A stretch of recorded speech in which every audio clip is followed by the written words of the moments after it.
20 años, solía pensar, son solo un abrir y cerrar de ojos cuando un sueño te espera al otro lado del río. Pero hoy, esa frase suena a la broma más cruel que el destino pudo haber urdido. 20 años de trabajo, de soledad, de añoranza, todo para construir un castillo que al final nunca fue mío.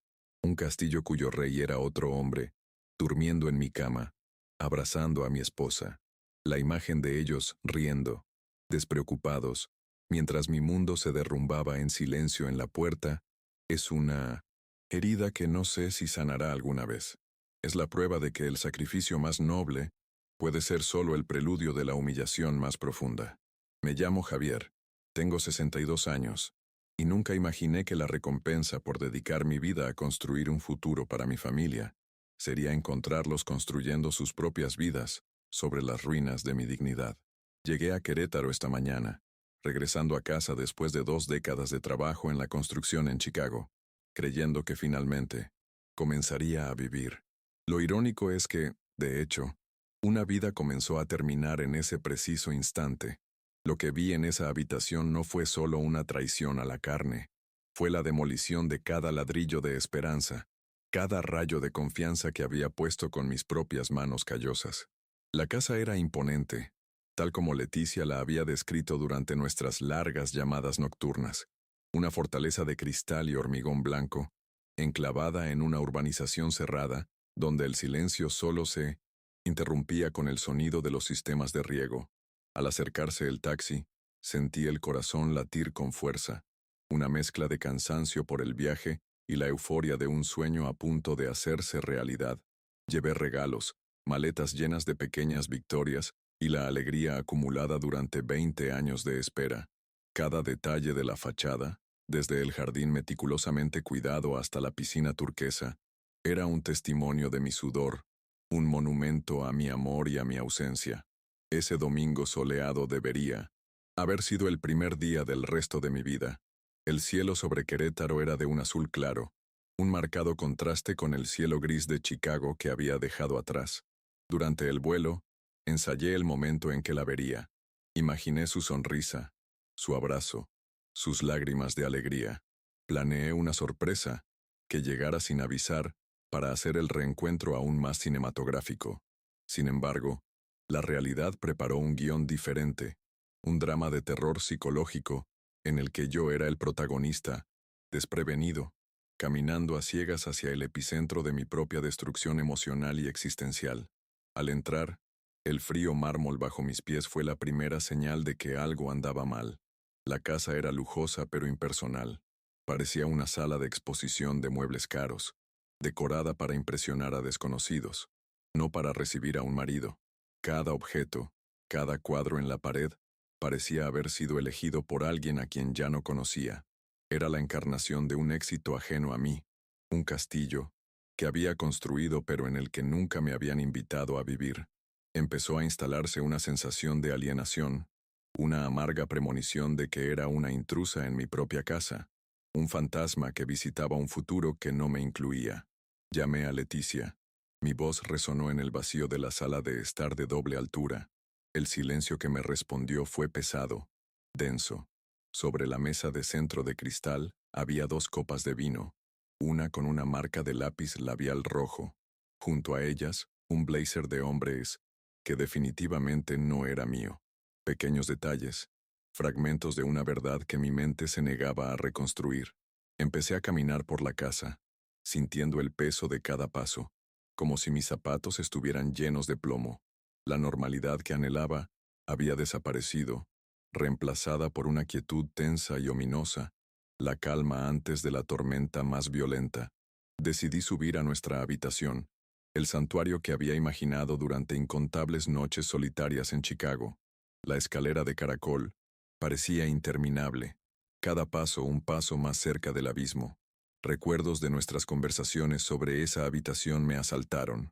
El color de las paredes, el tipo de suelo de madera, la vista al jardín desde la ventana, promesas de una intimidad que reavivaríamos, de una vida compartida que comenzaríamos. Ascendía al corazón de mi sueño, sin saber que estaba a punto de encontrar su cadáver, aún caliente, irrevocablemente profanado. Fue entonces cuando lo oí. No era un ruido, sino una melodía, una risa, la suya inconfundible, cristalina, la misma risa que me había enamorado décadas atrás. Y otra risa, profunda, masculina, una risa que, para mi horror, también reconocí. Era la de Ricardo, mi hermano menor, el chico al que había ayudado a criar, cuya educación universitaria había pagado con horas extras en peligrosos andamios. La risa provenía de nuestro dormitorio, entrelazada en una armonía perversa que me heló la sangre y me paralizó los pies en el último escalón. El mundo entero pareció detenerse en ese momento de aterradora revelación. Con manos temblorosas abrí la puerta. La escena que se desplegó no fue explosiva ni dramática, fue banal en su crueldad. Leticia y Ricardo en la cama, envueltos en las sábanas que yo había elegido, en la habitación que yo había construido, viviendo una vida financiada por mi sacrificio. No hubo gritos ni enfrentamientos. Solo un silencio absoluto invadió la habitación. El sonido del mundo exterior se desvaneció, y solo quedó esa imagen, grabada a fuego en mi retina, una fotografía indeleble de la traición en su forma más pura y devastadora. Me flaquearon las rodillas y el aire se sentía enrarecido. Los regalos que tanto había aferrado se me cayeron de las manos, el perfume que imaginé en su cuello, el reloj que creí ver en su muñeca como símbolo de mi orgullo fraternal. Aterrizaron en la alfombra de felpa con un golpe sordo, el único sonido que rompió el macabro hechizo. El ruido los hizo girar hacia la puerta, y sus rostros, antes relajados por el placer, se contorsionaron en máscaras de sorpresa y pánico. Pero apenas los vi. Mi mirada estaba perdida, concentrada en el abismo que se había abierto bajo mis pies, un abismo que se había tragado 20 años de mi vida en un solo y aterrador segundo. Antes de continuar con la historia, por favor, dale a me gusta, suscríbete al canal y comenta desde dónde la ves y qué hora es. Tu apoyo es fundamental para mí, especialmente ahora, mientras intento reconstruir una vida que se desmoronó de forma tan inesperada. Saber que no estoy completamente sola en este camino me da una fuerza inimaginable. Tu interacción me ayuda a seguir compartiendo esta dolorosa experiencia, con la esperanza de que pueda serle útil a alguien. Mi mente huyó de esa habitación, buscando refugio en el pasado, en los recuerdos de Chicago. Recordé los inviernos brutales, trabajando bajo las ventiscas, con los dedos tan congelados que apenas sentía las herramientas. Vivía en un apartamento diminuto comiendo lo mínimo para poder enviar cada centavo a casa. La soledad era mi compañera constante, una manta fría que me envolvía cada noche, pero la soportaba, alimentada por la imagen de un futuro que creía que se estaba construyendo al otro lado de la frontera. Era un soldado en una guerra personal, luchando por un reino ya conquistado por otro. Mis llamadas con Leticia eran mi único oasis.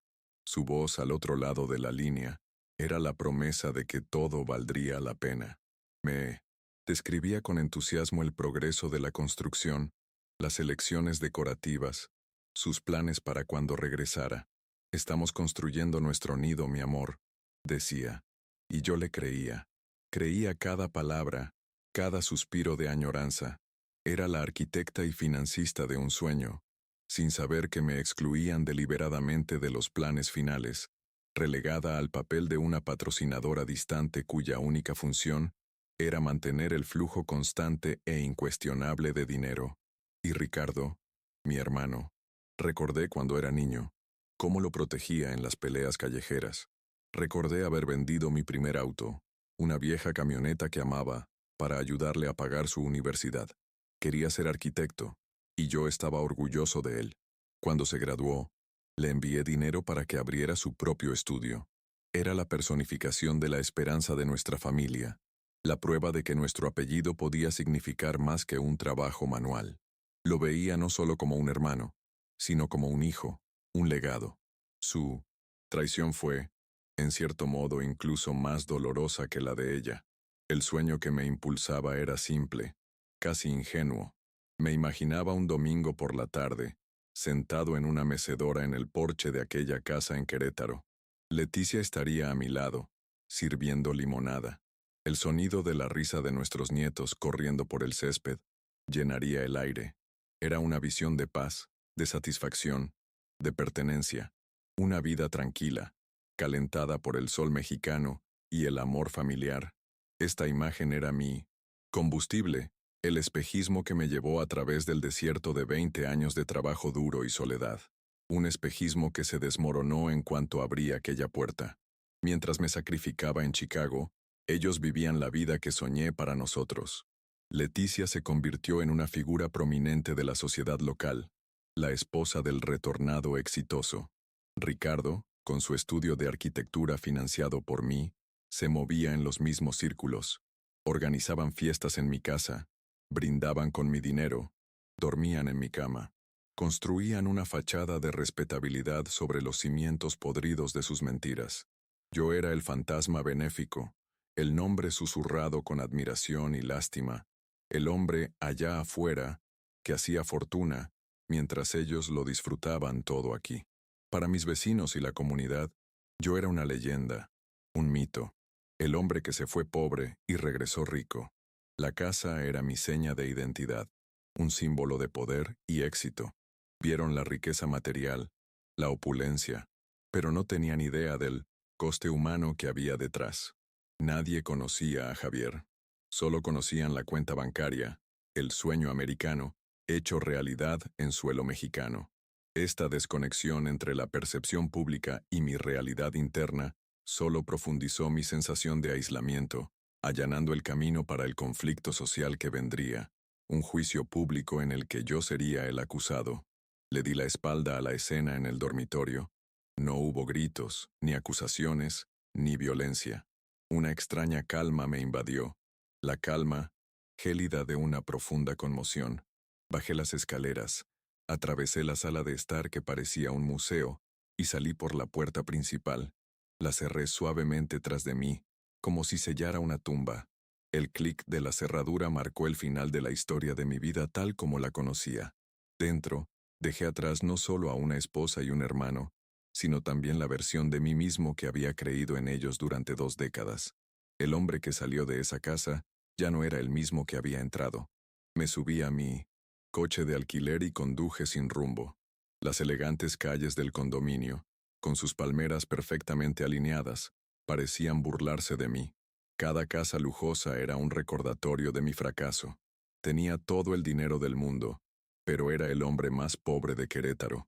Conduje durante horas, hasta que el motor se apagó en una calle cualquiera. El tanque estaba vacío, al igual que mi corazón. Abandoné el coche y empecé a caminar, mis zapatos caros e incómodos marcando el ritmo fúnebre de un paseo, sin destino. Un hombre rico vestido de rey pero sintiéndose como un mendigo. Mis pies me llevaron al corazón palpitante de la ciudad, el centro histórico. Terminé en una plaza pública, un lugar vibrante, lleno de familias, música y vida. El contraste con mi estado de ánimo era abrumador. Me desplomé en un banco de hierro forjado, un espectro invisible entre la multitud. El sol de la tarde me calentaba el rostro, pero por dentro sentía un frío polar. Observé a la gente a mi alrededor, sus interacciones, sus sonrisas, y me sentí como un espectador en una obra sobre una vida que nunca tendría, un exilio en mi propia tierra. Fue entonces cuando la vi. En un rincón de la plaza, una joven montaba un pequeño puesto de dulces de tamarindo y coloridas artesanías. Había dignidad en sus movimientos, a pesar de su ropa sencilla y desgastada. Sus ojos, grandes y expresivos, reflejaban un universo de cansancio, pero también una chispa de tenaz esperanza. Ordenaba sus productos con un cuidado que revelaba su valor. Era Sofía. En ese momento era solo una desconocida, pero representaba una autenticidad y una lucha que eran el antídoto contra el veneno de la falsedad que acababa de tragar. Un guardia de seguridad corpulento y arrogante se le acercó. Su postura era intimidante, su voz alta y desdeñosa. Le exigió su licencia para vender allí, una licencia que claramente no tenía. Amenazó con confiscar su mercancía, el fruto de su trabajo, el sustento de su familia. Sofía argumentó en voz baja, casi en un susurro. Su dignidad se negaba a quebrantarse ante la humillación pública. Estaba acorralada, Una pequeña injusticia cotidiana que ocurría a plena vista, pero que todos ignoraban. Ver esa escena despertó algo dentro de mí, la rabia impotente que sentía por mi propia traición, una rabia sin un objetivo claro, de repente encontró un foco. La injusticia, en cualquier escala, parecía insoportable en ese momento. Vi en su vulnerabilidad un reflejo de la mía. Le estaban robando su trabajo, igual que a mí me habían robado la vida. Impulsivamente, me levanté del banco. Por primera vez desde que salí de esa casa, sentí un propósito, una llamada a la acción. Caminé hacia ellos, mi sombra proyectada sobre la pequeña disputa. Mi presencia cambió la dinámica al instante. Mi ropa cara, mi postura, la autoridad que por desgracia confiere el dinero, hicieron que el guardia de seguridad retrocediera un paso. Lo ignoré. Tenía la mirada fija en Sofía y su humilde puesto. Sin decirle una palabra, le pregunté, con la voz ronca por la falta de uso. ¿Cuánto cuesta todo? Me miró confundida, recelosa. El guardia de seguridad balbuceó algo sobre las normas, pero lo silencié con la mirada. Saqué un fajo de billetes del bolsillo, el dinero que había traído para celebrar mi regreso, y se lo entregué. Compré todo, cada dulce, cada artesanía. Pagué un precio absurdamente alto de lo que me pidió, suficiente para que no tuviera que preocuparse durante semanas, quizá meses. El guardia de seguridad, al ver la cantidad, se quedó sin palabras y se marchó, derrotado por la lógica del capital. No quería los productos, quería recuperar su dignidad, quería borrar la humillación que había sufrido. Fue un acto impulsivo, un intento desesperado por arreglar algo en el mundo, ya que no podía arreglar mi propia vida. Sofía se quedó allí, mirando el dinero en su mano como si ardiera. No estaba contenta, estaba aturdida, y una profunda desconfianza se reflejaba en su mirada. El mundo no le había dado nada gratis, y la generosidad de un hombre rico y desconocido era más aterradora que la amenaza de un guardia de seguridad. Me observó, y su expresión cambió. No vio a un salvador rico, vio a un hombre destrozado. Su mirada perspicaz atravesó la fachada del éxito y encontró el dolor devastador que intentaba ocultar. En lugar de simplemente agradecerme e irse, se agachó y recogió el dulce más hermoso de su cesta, un corazón de tamarindo de forma perfecta, cubierto de azúcar brillante. Con una delicadeza que contrastaba con mis manos callosas me lo ofreció. Para endulzar la amargura, señor, dijo con voz suave pero firme.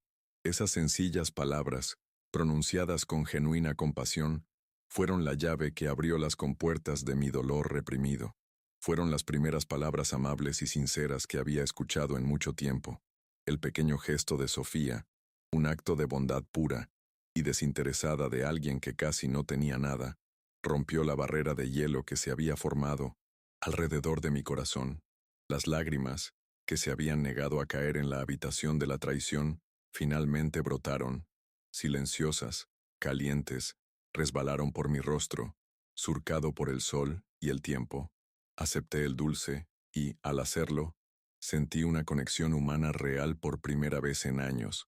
En ese momento, en la plaza pública, sosteniendo un dulce de tamarindo, comencé, sin darme cuenta, a encontrar el camino de regreso. Un cambio se produjo en mi interior. El ardiente deseo de venganza contra Leticia y Ricardo, que había empezado a consumirme, se vio repentinamente confrontado por una nueva emoción. Al observar a Sofía, su fuerza serena y su decencia innata, comprendí que había otras maneras de luchar. Ayudarla, invertir en ella, construir algo nuevo desde cero, parecía un propósito infinitamente más significativo que destruir lo que quedaba de mi pasado. La venganza me mantendría encadenado a ellos. Ayudarla podría liberarme. La miré y vi el reflejo de un futuro perdido. Tenía la edad que podría haber tenido mi hija. Los nietos que soñaba con ver jugar en mi jardín eran ahora una cruel fantasía. Pero tal vez, solo tal vez, el destino me ofrecía un legado diferente. No un legado de sangre, sino de alma. Un legado construido no con dinero ni hormigón, sino con bondad y oportunidades. La idea empezó a tomar forma en mi mente. un plan nacido del dolor, pero orientado hacia la esperanza. Fue entonces cuando tomé una decisión, la primera verdaderamente mía en mucho tiempo. Le pregunté a Sofía sobre su vida, no por lástima, sino con genuino interés. Quería saber de su abuela enferma, de su lucha diaria para pagar el alquiler, de sus sueños olvidados. Cada respuesta que me daba, su timidez inicial convirtiéndose en confianza, consolidaba mi nuevo rumbo. Ya no vagaría sin rumbo. Había encontrado uno. La traición de mi familia me había empujado al abismo, pero la bondad de una desconocida me estaba enseñando a construir un puente. El primer acto de mi tragedia personal terminó allí, en esa banca del parque. Con el agridulce sabor del tamarindo en la boca, miré a la joven que tenía delante, y vi no solo una oportunidad de redención, sino el comienzo de una nueva historia. Había perdido todo lo que consideraba importante: mi hogar, mi esposa, mi hermano, mi pasado. Sin embargo, en medio de la devastación, encontré algo inesperado: un futuro. Un futuro que no se trataría de venganza, sino de reconstrucción. La batalla estaba lejos de terminar, pero por primera vez, supe por qué valía la pena luchar. Mi nueva vida comenzó en un apartamento alquilado de 2 habitaciones en el centro, a pocas cuadras de la plaza donde todo cambió. Las delgadas paredes transmitían el ruido de los vecinos, el olor a comida casera inundaba el pasillo, y la vida latía de una forma que el silencio estéril de mi antiguo hogar jamás permitía. En lugar de una piscina reluciente, veía una maraña de tendederos y antenas de televisión, y sorprendentemente, no echaba de menos el lujo. Ese vacío opulento había sido reemplazado por una simplicidad llena de ruido y textura, una realidad que, aunque humilde, se sentía infinitamente más auténtica y, en cierto modo, más acogedora. Pasé mis días ayudando a Sofía. Empezamos con lo básico: obtener la licencia de vendedor ambulante que necesitaba desesperadamente. El proceso fue un laberinto de burocracia, pero mi persistencia, forjada durante años de negociaciones con capataces y proveedores, finalmente triunfó. Verla sonreír al recibir el documento oficial fue un bálsamo para mi alma herida. Era lo primero que había construido desde mi regreso que no se había convertido en cenizas. Era algo pequeño, un trozo de papel, pero para nosotros simbolizaba una victoria, el primer paso para reconstruir nuestras respectivas vidas a partir de escombros muy diferentes. Pronto me di cuenta de que Sofía no era la única que luchaba. La plaza estaba llena de artesanos y vendedores talentosos, todos viviendo al margen, en una lucha diaria contra las condiciones precarias y el acoso de las autoridades. Empecé a hablar con ellos, a escuchar sus historias. Utilicé mi experiencia en construcción para diseñar puestos más funcionales y resistentes, fáciles de montar y desmontar. No era caridad, era un propósito. Por primera vez en 20 años, no solo enviaba dinero, estaba presente, usando mis manos y mi mente para crear algo tangible e inmediato. La paz, sin embargo, era una frágil ilusión. Una tarde, me encontraron. Leticia y Ricardo aparecieron en la puerta de mi modesto apartamento, con sus ropas de diseñador y sus coches de lujo desentonando en la estrecha calle. No habían venido a disculparse, habían venido a terminar el trabajo. La expresión de Leticia era fría, calculadora. Ricardo evitó mi mirada, una cobardía que lo hacía aún más despreciable. No parecían amantes grabados, sino socios discutiendo un trato fallido. La intimidad que una vez compartimos se había borrado por completo, reemplazada por una frialdad transaccional. Javier, tenemos que ser prácticos, empezó Leticia con la voz desprovista de emoción. Nos dejaste por 20 años. Nosotros lo gestionamos todo. La casa, las inversiones. Lo que tienes en Estados Unidos, tus cuentas de jubilación, debe ser transferido a nosotros. Es lo correcto. Por tu seguridad. La palabra seguridad salió de su boca como veneno. Era su seguridad lo que estaba en juego. La continuación de su estilo de vida parasitario. No preguntaban, informaban, como si yo fuera un empleado subalterno de su empresa de botín. Ricardo finalmente habló, con un tono condescendiente que me hirvió la sangre. Hermano, estamos preocupados por ti. gastando tu dinero en personas sin hogar. No estás bien. Deja que nos encarguemos de todo. Es muy sencillo, solo firma estos papeles. Me acercó una carpeta de cuero. Ese gesto, el intento de tratarme como un anciano senil e incompetente, fue el detonante. El dolor dio paso a una furia gélida. Miré su mano, la misma mano que había sostenido cuando era niño, y sentí una profunda repulsión. Ya no me veían como un hombre, sino como un cajero automático roto. Me negué. Por primera vez, dije, no. La palabra sonó extraña, pero poderosa en mis labios. El dinero que hay ahí, dije con voz firme, se ganó con el sudor que nunca diste. No voy a firmar nada. La sorpresa en sus rostros fue casi cómica. No esperaban resistencia. En su mundo de engaños, mi negativa era una anomalía, una falla en el sistema que habían construido con tanto cuidado. La visita terminó con las amenazas veladas de Leticia de tomar las medidas necesarias, dejando un aire de aprensión en el pequeño apartamento. La campaña de desprestigio comenzó casi de inmediato. Las noticias distorsionadas y envenenadas se extendieron rápidamente entre la pequeña élite de Querétaro. Yo era el esposo cruel que había abandonado a su fiel esposa durante 2 décadas, y ahora, en un ataque de locura senil, intentaba dejarla en la indigencia para satisfacer los caprichos de una joven aprovechada. La narrativa era perfecta en su perversidad, presentándolos como víctimas y a mí como el villano desagradecido. Amigos de la familia de toda la vida comenzaron a cruzar la calle para no tener que saludarme. El aislamiento social era su nueva arma. Eran maestros de la manipulación, convirtiendo mi sacrificio en abandono y mi acto de bondad en depravación. La casa, que una vez fue símbolo de mi éxito, se convirtió en la prueba física de mi supuesta negligencia. Nunca vivió aquí, nunca le importó, decían. Leticia hizo de esta casa un hogar, ella sola. Reescribieron 20 años de historia, y la gente, ávida de drama, se lo creyó. Me juzgaban y condenaban en cenas y clubes de campo a los que nunca había asistido, por personas que jamás me habían estrechado la mano. El dolor de esta traición pública fue, en cierto modo, más agudo que el personal. Podía entender su traición como un acto de avaricia y debilidad, pero la facilidad con la que la comunidad aceptó su versión, sin cuestionarla, sin concederme el beneficio de la duda, fue desgarradora. Reveló una amarga verdad sobre la naturaleza humana. La gente prefiere una mentira interesante a una verdad compleja.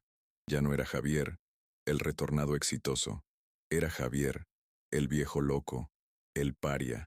Una noche, atormentado por el insomnio, un recuerdo surgió de lo más profundo de mi memoria, tan vívido que parecía haber sucedido ayer. Fue hace unos 10 años, durante una de mis escasas visitas a México.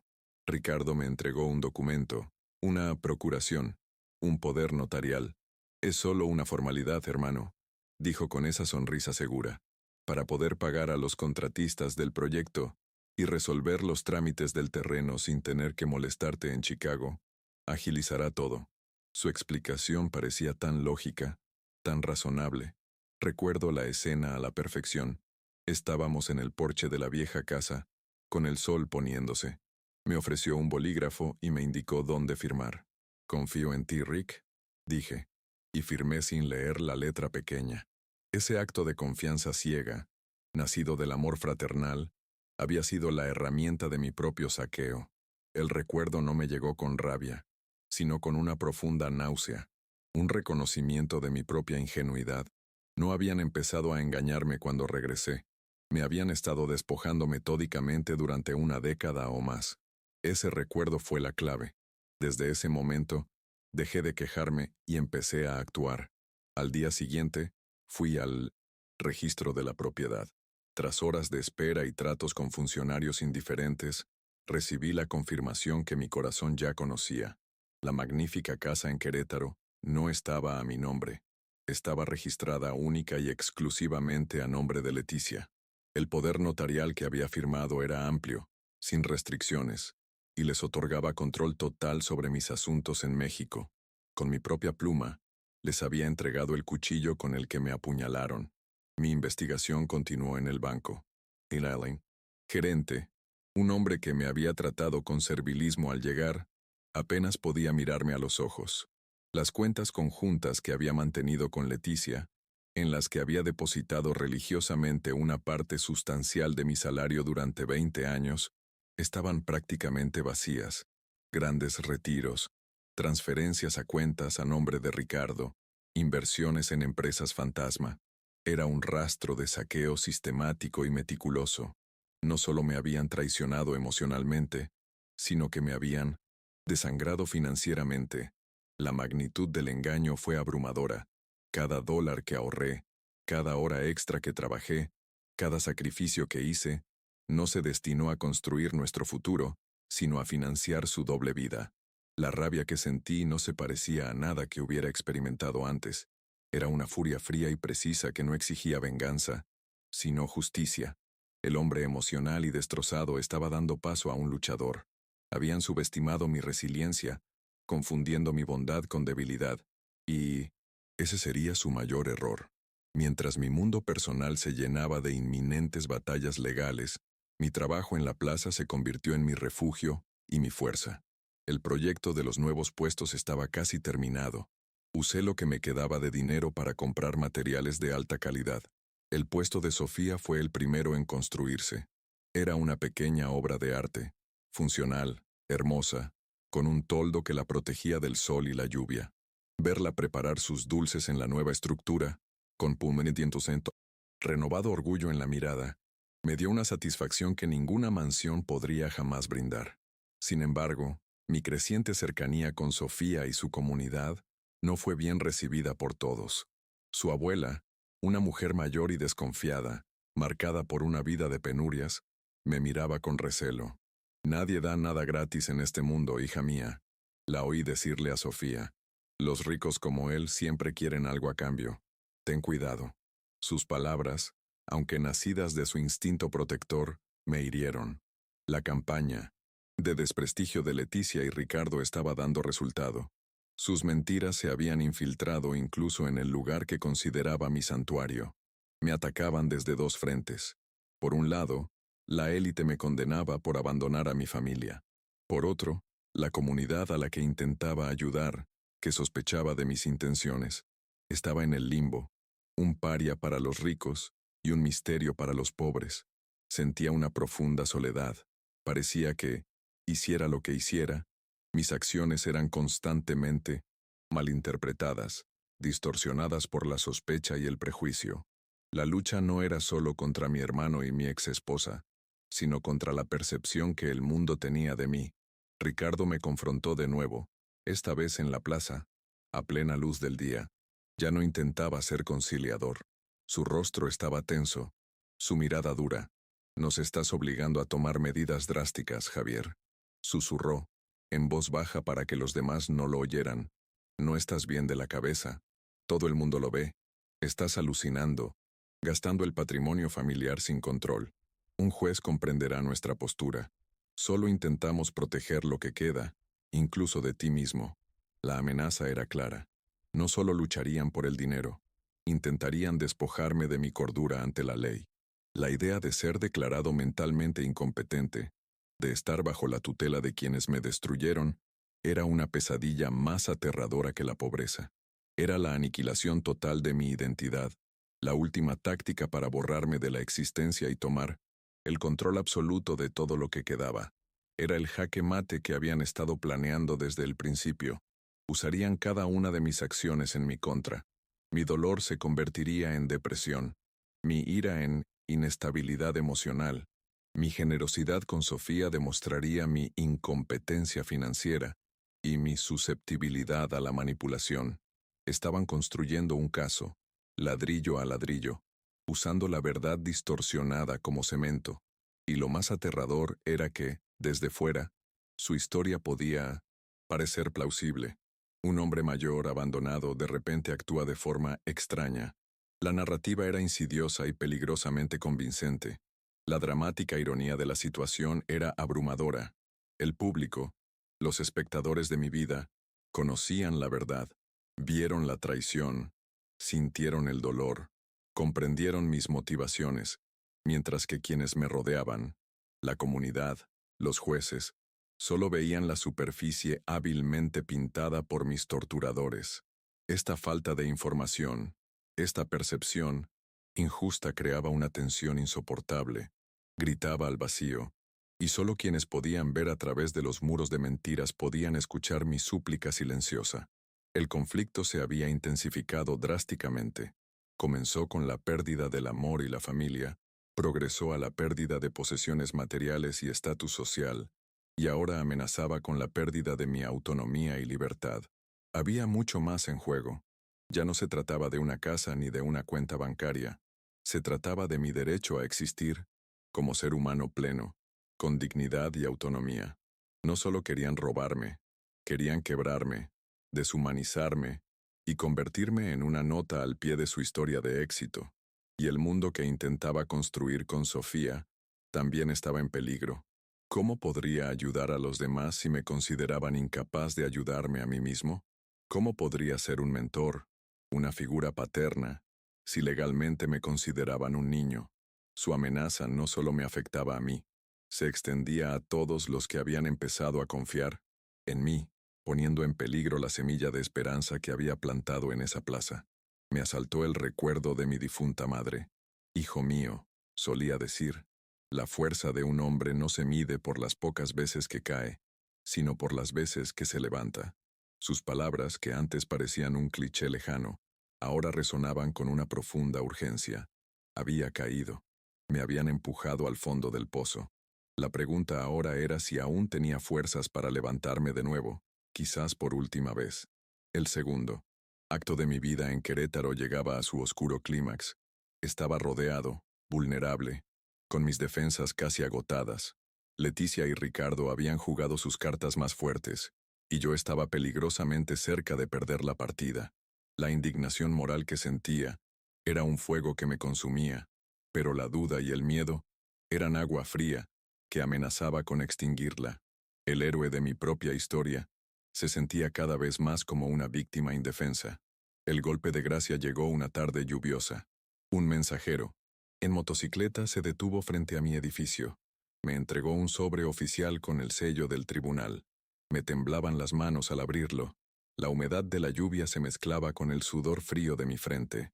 Era una citación judicial, una petición, presentada por Leticia y secundada por Ricardo, para una audiencia de competencia mental. Todo estaba allí, en un lenguaje legal frío e impersonal. Sus mentiras, ahora formalizadas, impresas en papel membretado. Era real. Con ese documento en la mano, sentí que el suelo se desvanecía bajo mis pies. Era el momento de mi mayor vulnerabilidad, traicionado por mi familia, juzgado por mi comunidad y ahora acorralado por el sistema legal. Habían logrado aislarme por completo. Miré por la ventana la lluvia que caía. Cada gota era como una lágrima del cielo por mi desgracia.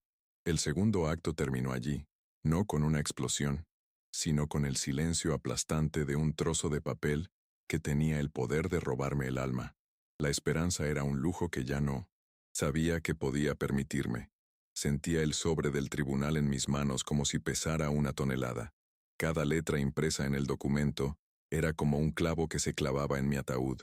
La soledad de mi pequeño apartamento nunca se había sentido tan opresiva. Las paredes se cerraban sobre mí.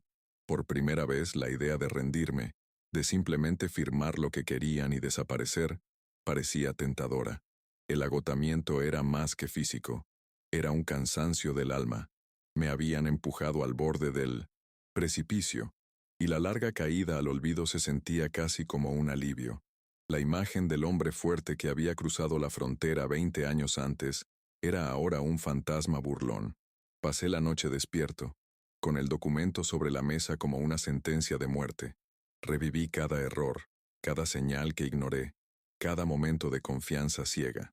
Su traición no fue un acto aislado, sino una infección larga y lenta que pudrió los cimientos de mi vida sin que me diera cuenta. Me miré las manos, callosas y desgastadas. Habían construido edificios, un hogar, un futuro. Ahora parecían inútiles, incapaces siquiera de defenderme de la letra de un abogado. La indignación moral que me había sostenido dio paso a una profunda desesperación, a la abrumadora sensación de que la injusticia, después de todo, era el orden natural del mundo. Al amanecer, no me había movido. El mundo exterior despertaba, pero el mío seguía siendo una noche oscura y sin estrellas. Fue Sofía quien me encontró así, sentado en las sombras. Un hombre transformado en una estatua de su propia derrota. Entró en silencio, con café caliente y un panecillo dulce. No necesitó preguntar qué había pasado. La respuesta estaba escrita en mi rostro, en el desorden del apartamento, en el documento sobre la mesa. Miró el papel, sus ojos escudriñando las crueles palabras, y su expresión se endureció. Se sentó frente a mí, no con lástima, sino con una furia silenciosa por mí. No ganarán, Javier, dijo, con una fuerza que desmentía su juventud. Luchar es todo lo que tenemos, es lo que hacemos a diario en esta plaza. Me enseñaste a no doblegarme ante el guardia de seguridad. Ahora, déjame recordarte tu propia lección. Sus palabras fueron como una descarga eléctrica en mi corazón paralizado. No solo me ofrecía consuelo, me devolvía mi propia fuerza, me devolvía la dignidad que había olvidado que poseía. Sofía le contó a su abuela sobre la citación. La anciana, que antes me miraba con recelo, ahora comprendía la verdad. La era, historia de un hombre rico que intentaba aprovecharse de una joven pobre, dio paso a la de un buen hombre crucificado por su propia familia. Conozco a un hombre, dijo su abuela con un brillo astuto en los ojos. Un abogado veterano que odia a los fanfarrones y a los abusadores más que a nada. No es caro, pero es más astuto que un cuchillo. Se llama licenciado Morales. La esperanza, que antes parecía lejana, de repente tenía nombre y dirección. La oficina del licenciado Morales se encontraba en 1900, un edificio antiguo con pisos de madera crujientes y olor a libros y justicia ancestral. Era un hombre pequeño, de bigote espeso y ojos que parecían leer el alma. Escuchó mi historia con paciencia, sin interrumpirme, examinando los documentos que le había traído. No me hizo falsas promesas, pero en su silencio concentrado, sentí una validación indescriptible. Veía la injusticia con la claridad de quien ha pasado toda una vida combatiéndola en sus múltiples formas. Se equivocaron, don Javier, dijo finalmente Morales, tamborileando con los dedos sobre la citación. Lo subestimaron. La ley protege a los vulnerables, pero también castiga a los avariciosos. Esta petición de incompetencia es un arma de doble filo. Para demostrar su incompetencia, tendrán que exponer cada transacción financiera, cada retiro, cada mentira. Han abierto su propia caja de Pandora. Por primera vez en semanas, sentí que se me quitaba un peso de encima. Ya no estaba solo en esta lucha. Tenía a un general, experimentado a mi lado. El abogado me explicó mis derechos y las estrategias que podíamos usar. No solo nos defenderemos, sino que contraatacaremos, declaró. Solicitaremos una auditoría completa de todos sus bienes y de cómo se administraron en su ausencia. Imputaremos la validez del poder notarial con base en fraude y mala fe. El lenguaje que antes me había mostrado vulnerable comenzó a cambiar. No lo permitiré, le dije a Morales, y las palabras sonaron sinceras. Es hora de luchar por mi nombre y mi dignidad. En los días siguientes, una nueva energía se apoderó de mí. Pasé horas con el abogado, recopilando extractos bancarios estadounidenses, correos electrónicos antiguos y cartas.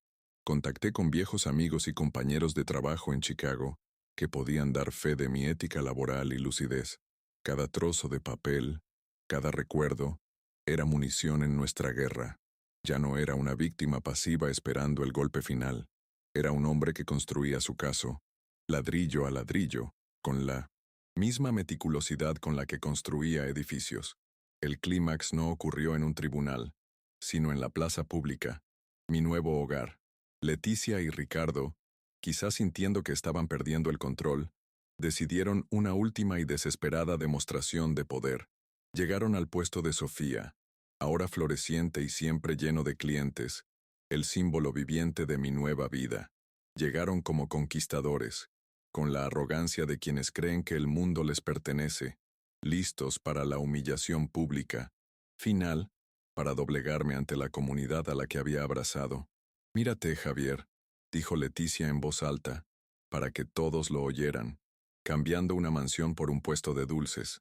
Exigimos lo que nos corresponde, la casa, la mitad de tu dinero. Nos debes esto por todos los años de abandono. Ricardo estaba de pie junto a ella, con una expresión de fingida preocupación. Hacemos esto por tu bien, hermano. Claramente ya no eres capaz de tomar decisiones por ti mismo. La multitud guardó silencio, todos con la mirada fija en mí, esperando mi reacción, esperando que explotara o me derrumbara. Pero no hice ninguna de las dos cosas. Los miré, no con odio, sino con una especie de serena claridad. El abogado me había preparado, pero la fuerza que sentí en ese momento provenía de algo mucho más profundo. Venía de Sofía, de su abuela, de los otros vendedores, de mi propio redescubrimiento de mi valía. El hombre al que intentaron humillar ya no existía. En su lugar había alguien que por fin comprendía lo que realmente importaba en la vida. Respiré hondo y dije, con voz tranquila pero firme, «Pueden quedarse con la casa». Saqué un llavero del bolsillo, las llaves de la mansión que nunca había intercambiado, y se lo tendí. «Pueden quedarse con el dinero que ya tomaron.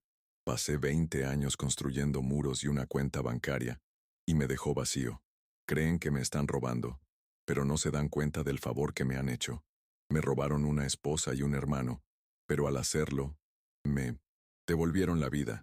Le entregué las llaves a Ricardo, quien las tomó como si ardieran. Un silencio de asombro invadió la plaza. Leticia se quedó boquiabierta. Su último movimiento fue inútil.